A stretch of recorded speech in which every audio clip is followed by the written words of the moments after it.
All right, so we've got this YouTube video someone sent us. It's called BlackRock Wants Your Money, Their Crazy Why Retirement Plan Revealed. And, well, it's from Coin Bureau. Gotta love those guys. Always, let's just say they don't hold back, right? Definitely not. And this deep dive, oh, it gets interesting. We're going deep on BlackRock, specifically their CEO, Larry Fink, and this annual letter he puts out to investors. Yeah, and it's not just your typical, hey, here is what the market's doing kind of letter. This is like Fink's laying out his whole vision for the future of, well, everything, but especially retirement. It's pretty bold, actually. He's talking about a complete overhaul of how we approach retirement planning, even going so far as to suggest that governments should, and I quote, effectively force people to invest a portion of their income. Effectively force. Yeah, that got my attention too. So he's not just talking about nudging people in the right direction. Yeah. He's talking about what, like mandatory investing? That's how Coin Bureau seems to be interpreting it. Mm. And they're understanding his big idea is to shift towards a system where a larger chunk of our paychecks goes directly into the market, specifically through things like ETFs, exchange-traded funds, which, not so coincidentally, BlackRock manages trillions of dollars worth of. So instead of just putting money in a savings account, he wants everyone to become like mini Wall Street investors. That's the gist, yeah. Okay. Now, to be fair, ETFs themselves aren't necessarily a bad thing. They can be a good tool for diversification, spreading your risk across different assets. Sure, sure. But, and this is a big but, the video raises concerns about putting so much control over those assets in the hands of one company, especially one as intertwined with governments as BlackRock. Yeah, they've got their fingers in a lot of pies, that's for sure. And the video really highlights how BlackRock is pushing for all these public-private partnerships, basically arguing that governments and corporations need to work together to solve global problems. Which on the surface sounds reasonable enough. But it does make you wonder, who's really calling the shots in those partnerships? Who's setting the agenda? It's like, is BlackRock really just trying to do good in the world? Or are they, looking out for number one, so to speak? It's a valid question. And it ties into another key aspect of Fink's vision: ESG investing. ESG, right? Environmental, social, and governance. It's like investing with a conscience, right? Making sure your money is going to companies that are doing good things for the planet and society. In theory, yes. Yeah. And BlackRock has made it clear they're all in on ESG. They see it as both a moral imperative and, let's be honest, a smart business strategy. Sure, everyone wants to be seen as the good guy. Exactly. But the video digs into whether these ESG investments are actually making a difference or if it's just a form of greenwashing. Greenwashing, right. Like talking a big game about sustainability, but then still investing in, I don't know, oil companies or something. Well, they bring up BlackRock's investments in things like Bitcoin mining, which, as you know, can be pretty energy intensive. Yeah, not exactly eco-friendly. So they're saying BlackRock's actions don't always match their words when it comes to ESG. That's their argument. And they point to a specific example: BlackRock's involvement in a retirement fund in India that's heavily focused on digital infrastructure. Digital infrastructure, that sounds familiar. Yeah, it ties back to that whole you'll own nothing and be happy idea that's been floating around. Oh, wow, they're going there. So they're saying this retirement fund is like a real-world example of BlackRock's vision in action. Essentially. And they're not painting it in a very positive light. They're implying that BlackRock's vision of the future is one where individuals have less control over their assets, less autonomy over their financial lives. Okay, so now I'm starting to see why they call this retirement plan Crazy Way in the title. But before we jump too far down the rabbit hole, let's unpack BlackRock's actual investment strategies a bit more. Like, what are they actually putting their money into?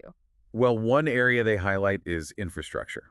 BlackRock is pouring money into infrastructure projects around the world. Infrastructure. Okay, makes sense, right? Roads, bridges, the whole 9 yards. Yeah, but it goes beyond that. Yeah. Think renewable energy projects, smart cities, that kind of thing. Stuff that aligns with their whole ESG agenda. Right, right. But, I've heard some people say that the push for renewables is actually creating problems like energy shortages. Is there any truth to that? That's something the video definitely touches on. They argue that this rapid transition to renewables, while well-intentioned, could actually be making the energy grid less stable. Less stable? How so? Well, they use Germany as an example. Germany went all in on renewables, even shut down their nuclear power plants. I did hear something about that, yeah. And then they found themselves in a bit of a bind when they had to stop importing so much natural gas from, well, Yeah, things got a little complicated geopolitically speaking. Exactly. And the video suggests that BlackRock might be downplaying those potential risks. So they're so focused on the ESG part, on making green investments, that they're not thinking about the bigger picture of energy security. That's the implication, yeah. And it kind of undercuts their whole "we're saving the world" narrative, doesn't it? It does make you wonder about their priorities. And the video goes even further, actually. They even use the term centrally planned economy at one point, which I thought was interesting. Centrally planned economy. Okay, now that sounds a little, I don't know, conspiracy theory-ish. Are they saying BlackRock is trying to control the world's energy supply? I don't think it's quite that dramatic. I think their point is more nuanced than that. It's more about the potential dangers of concentrating so much power, even with good intentions, in the hands of one entity. Okay, so it's not necessarily about BlackRock being evil, it's about the system itself being vulnerable to, I don't know, unintended consequences. Exactly. And that's where their love of cryptocurrency comes in. Ah, right. Because crypto is all about decentralization, right? Right. Taking power away from those big institutions. Precisely.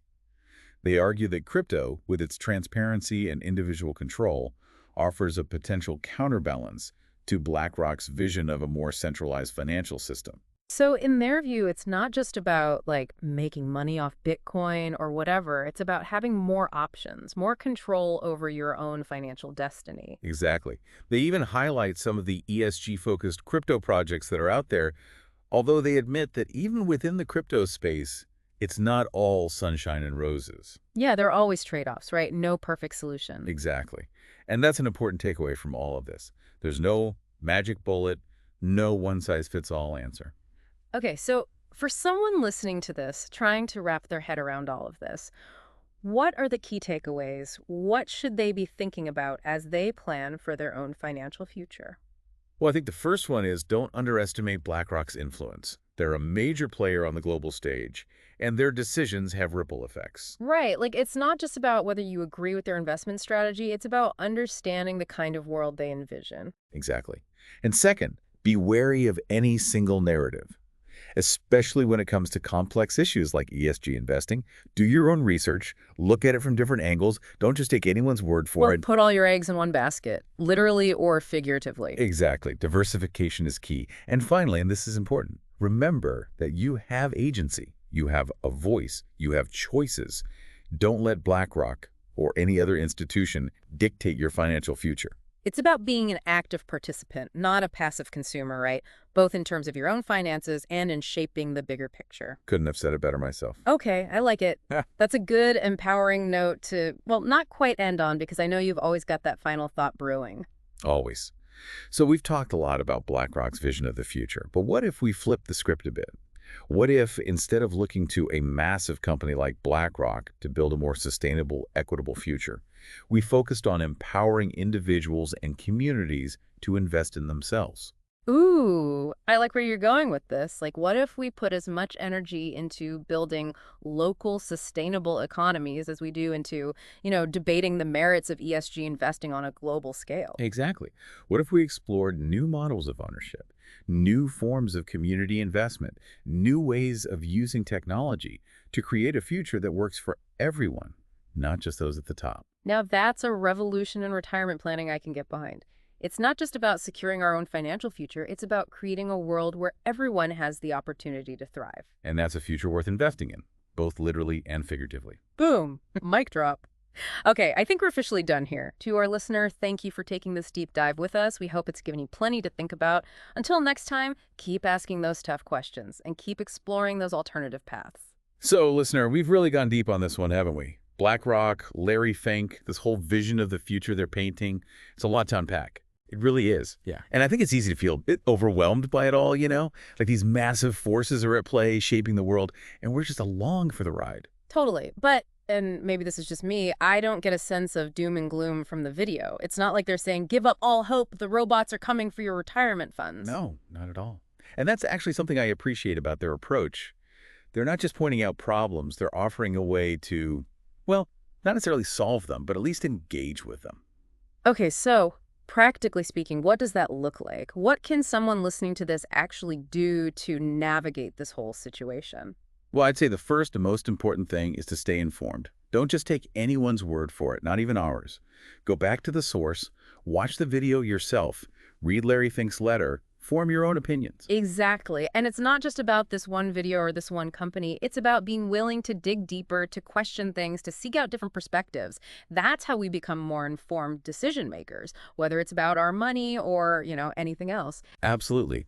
The more we educate ourselves, the less likely we are to be swayed by, well, let's just say, slick marketing or overly simplistic narratives. Because ultimately, this isn't just about retirement planning, is it? It's about the kind of future we want to create. Exactly. It's about taking ownership of that future, individually and collectively, and asking ourselves, do we want to hand over the reins to a handful of powerful institutions, or do we want to build something different, something more equitable, more sustainable, more aligned with our values?